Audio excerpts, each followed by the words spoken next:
Now, summing up, we've discussed the web from 3 points of view. As an analogy of the selective operation of our senses and mind, whereby certain things in the world are picked out as significant according to certain game rules. The game that we are playing mostly is the survival game. That is to say, the game ought to go on. Only, the way we play the survival game has a kind of element in it which makes it difficult, because we tend to say the first rule of this game is that it's serious. And that messes the whole thing up. So you have to watch out, in other words, when you play, for contradictory game rules, self-contradictory game rules, because if you get mixed up into them, the game ceases to be worth the candle. You start straining at doing something, and it just isn't worth it. Then the second thing that we observed was the web as an analogy of mutual interdependence. We could call it the idea that all existence is relative, that all existence is transactional. The transaction being typically exemplified by, say, the operation of buying and selling, in which there can be no buying without somebody selling, and there can be no selling without somebody else buying. That kind of interdependence, of the inside going together with the outside, what is in you going together with what is outside you, is absolutely fundamental to existence. It is existence. Existence is relativity. Then we explored the web as a trap. The spider's web. "Won't you come into my parlor," said the spider to the fly. And we saw what happens if you look at all of life from the point of view that it is original selfishness and original hunger.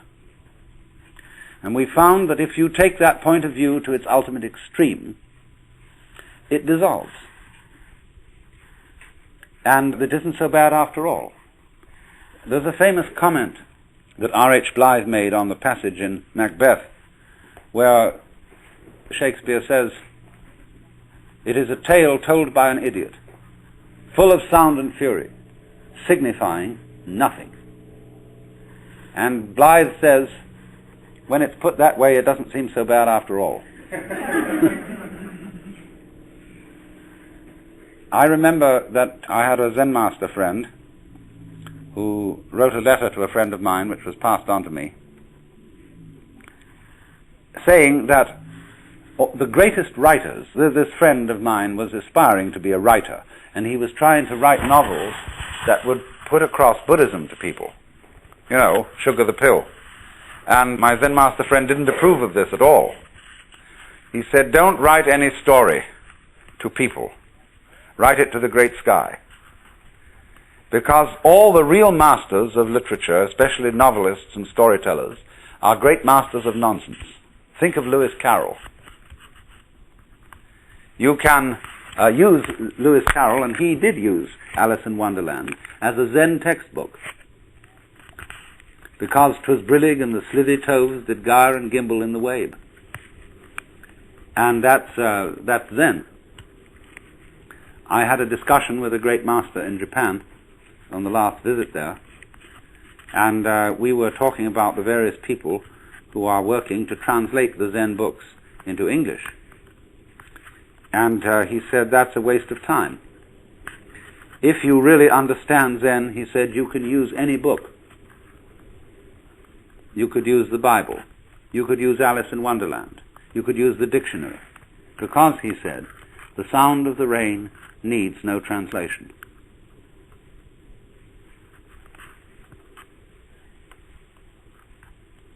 So what does the rain say? Evening rain. It is the banana leaf that speaks of it first. You see, that's the point. And all the talk in the world doesn't get it unless you listen to the talk in a new way. The sound of the rain needs no translation. So you see, there's something going on. This web may be looked at as pattern. And the world is basically patterning. What else do you do when you come to think of it? When you eat, you are turning food into the pattern of your skeleton, your muscles, and your nervous system. That's a pattern.